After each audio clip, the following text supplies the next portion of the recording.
This is KNEB.TV weather from the KNEB Storm Center, your trusted source for weather.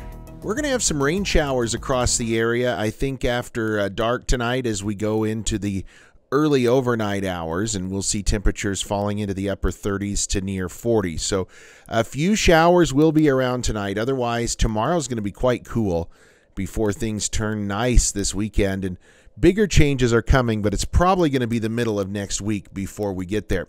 We do have freeze watches and freeze warnings out in portions of the Dakotas. Our area is in the immediate area here, not seeing any of those, but the freeze watches and warnings certainly cover a large portion of the Dakotas. As you could see, most of South Dakota under that freeze warning, and we're definitely in the time of year when we will start to see those freezing temperatures, certainly past the average first frost date. Yesterday we hit 76. Our morning low was 42. Nothing additional in yesterday's rain gauge, so we're about normal for the month, still 5 1/4 inches short for the year. Well, so far this month, another day in the 70s yesterday and another day today in the 70s. Pretty comfortable out there. And as you can see, nothing in the rain gauge yesterday, but we do have those 1800s so far. It's a good thing we've gotten that because we don't see much coming after tonight. The next 7 days look pretty dry here across the region.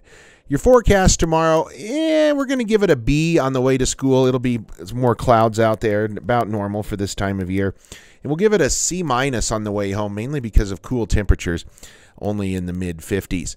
You can see that colder air just off to the north of us, 45 in Fargo, 50 in Sioux Falls. That frontal system is certainly draped across portions of the north in bringing in sharply colder air. If you get on the other side of that frontal system, which we are here in our region, most of us are on the warmer side yet. The colder air off to the north, 45 in Rapid, 51 in Valentine, 55 right now in Thedford.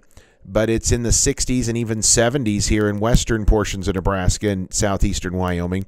67 in Sidney. There's a 67 up in Wheatland right now as well.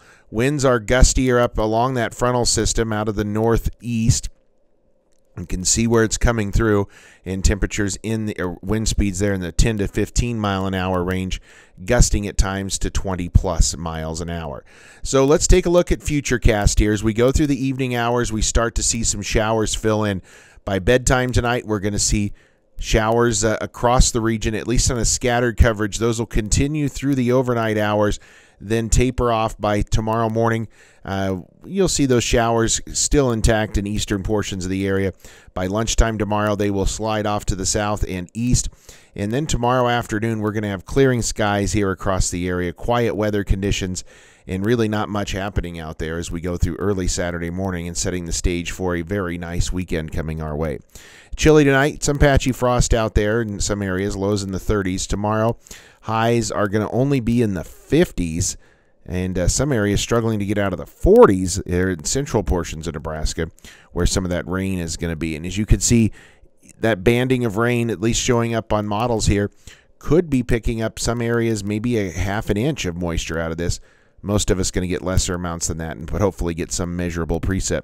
Rain showers this evening, overcast overnight. Our low down around 39 tomorrow. Mostly cloudy skies will become partly cloudy later in the day in 56. Our 7-day forecast, we warm right back up Sunday, Monday, Tuesday, Wednesday of next week, 70s. Then we drop back into the 60s Wednesday, Thursday, and a cooler stretch coming our way, but still dry conditions.